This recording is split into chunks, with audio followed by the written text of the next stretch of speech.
اعوذ باللہ من الشیطان الرجیم، بسم اللہ الرحمن الرحیم۔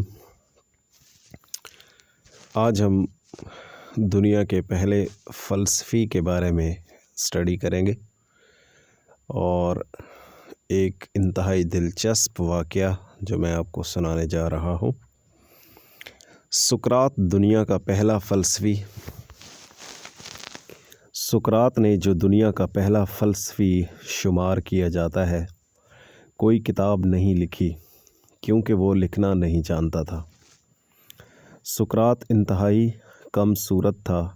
اس کے شاگرد نے اس کی مثال ایک ایسے مجسمے سے دی تھی جو اوپر سے تو نہایت مضحکہ خیز ہوتا ہے، لیکن اس کے اندر دیوتا کی تصویر ہوتی ہے۔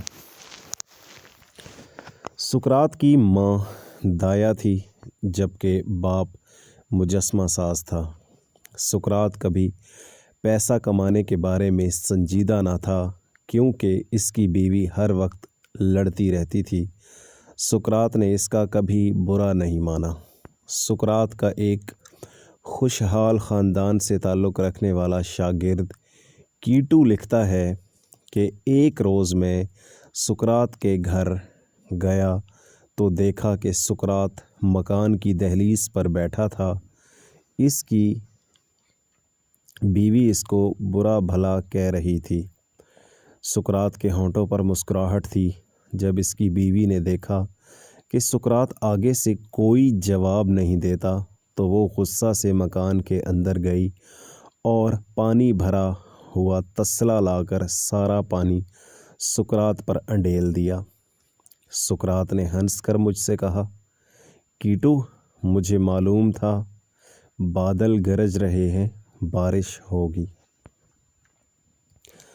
افلاطون اپنے استاد سقراط کے پاس آیا اور اس سے کہنے لگا، آپ کا نوکر بازار میں کھڑے ہو کر آپ کے بارے میں ہرزہ سرائی کر رہا تھا۔ سقراط نے مسکرا کر پوچھا، وہ کیا کہہ رہا تھا؟ افلاطون نے جذباتی لہجے میں جواب دیا، آپ کے بارے میں کہہ رہا تھا۔ سقراط نے ہاتھ کے اشارے سے اسے خاموش کروا دیا اور کہا، آپ یہ بات سنانے سے پہلے 3 کی کسوٹی پر رکھو۔ اس کا تجزیہ کرو اور اس کے بعد فیصلہ کرو۔ کیا تمہیں یہ بات مجھے بتانی چاہیے؟ افلاطون نے عرض کیا، یا استاد، 3 کی کسوٹی کیا ہے؟ سقراط نے کہا، کیا تمہیں یقین ہے تم مجھے جو بات بتانے لگے ہو وہ 100% سچ ہے؟ افلاطون نے انکار میں سر ہلا دیا۔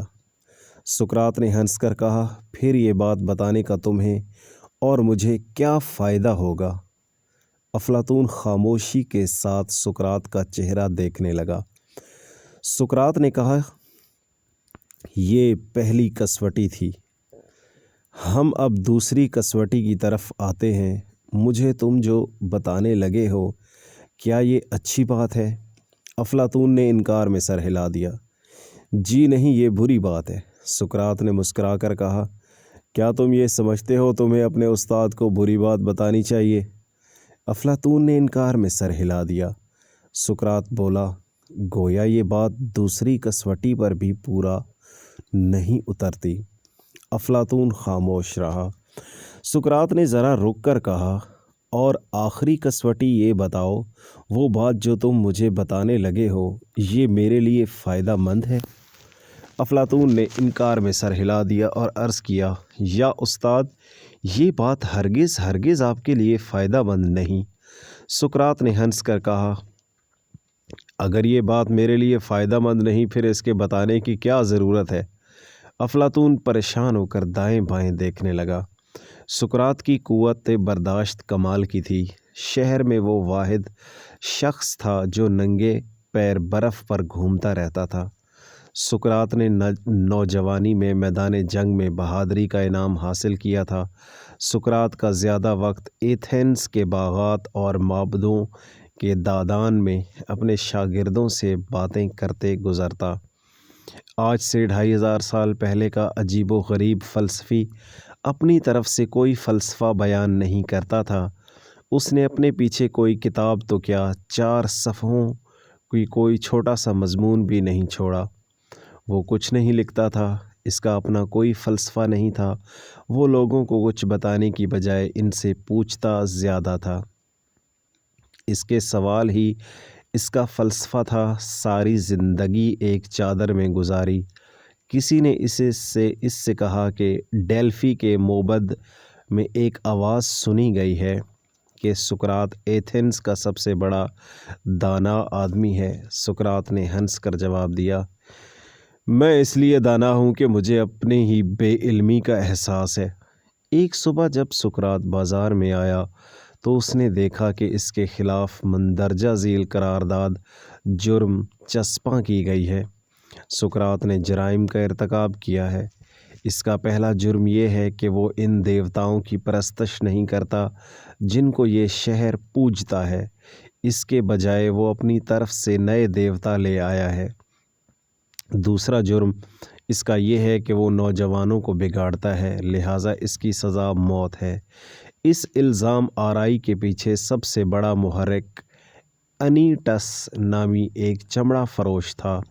इसको सुकरात के ख़िलाफ़ ज़ाती बुग़्ज़ था। बात यह है कि सुकरात ने इसके बेटे को मशवरा दिया था कि वो खालों और चमड़े का काम छोड़कर फ़लसफ़े से नाता जोड़े। अनीटस का इसरार था कि इसके बेटे को गुमराह करने की कोशिश की गई है, इसलिए सज़ा मौत से कम नहीं होनी चाहिए। यूं चमड़ा और इल्म एक दूसरे के सामने आ गए। फतह चमड़े को हासिल हो गई। सुकरात को गिरफ़्तार कर लिया गया। इस पर मुकदमा शुरू हो गया। सुकरात चाहता तो मौत की सज़ा से बच सकता था। वजह यह है कि एथेंस के कानून में ये गुंजाइश मौजूद थी कि मौत की सज़ा पाने वाला कोई शख्स जिलावतनी को मुतबादिल सज़ा के तौर पर चुन सकता था। गोया जिस शख्स को मौत की सज़ा मिलती थी, इसको ये अख्तियार भी मिल जाता था कि वो अपनी रियासत से बाहर चला जाए और यूं मौत की सज़ा से बच जाए।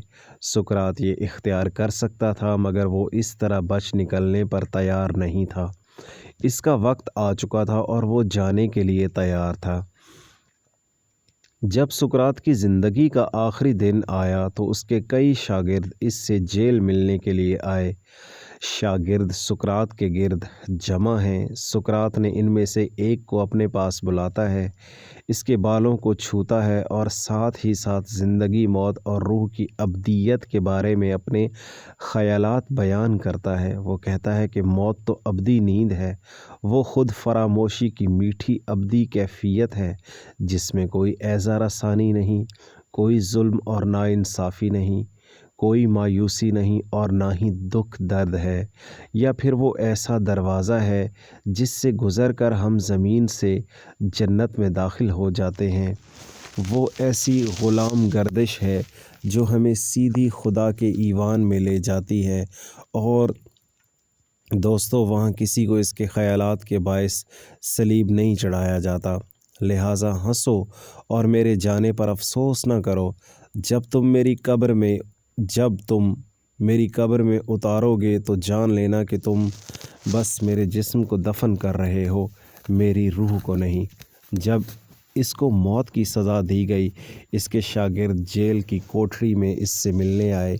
एक शागिर्द ने कहा, अफसोस, हमारे उस्ताद को बेगुनाह मारा जा रहा है। सुकरात ने ज़ेरे लब तबस्सुम के साथ कहा, तो क्या तुम चाहते थे कि मैं गुनाह करने के बाद मारा जाऊं? मरने से चंद लम्हे पहले सुकरात के एक शागिर्द ने इससे पूछा, आपको कहाँ दफन किया जाएगा? सुकरात ने जवाब दिया, अगर मैं तुम्हारे हाथ आ जाऊं तो जहाँ जी चाहे दफन कर देना। सुकरात ने हंसते हुए अपने रोते हुए शागिर्दों के सामने जहर का प्याला पी लिया। ये वाक़या एथेंस में 404 कबल मसीह पेश आया। किताब फ़लसफ़ा हयात और नज़रियात से। तो आज हमने आपके सामने जो है सुकरात के बारे में एक इंतहाई ज़बरदस्त एक तहरीर थी, जिसको हमने आवाज़ के रूप में आपके सामने हम ले आए हैं ताकि आप भी उससे लुत्फ़ अंदोज़ हो सकें। Thank you so much professor منظر عباس سین کو دیجیے اب اجازت.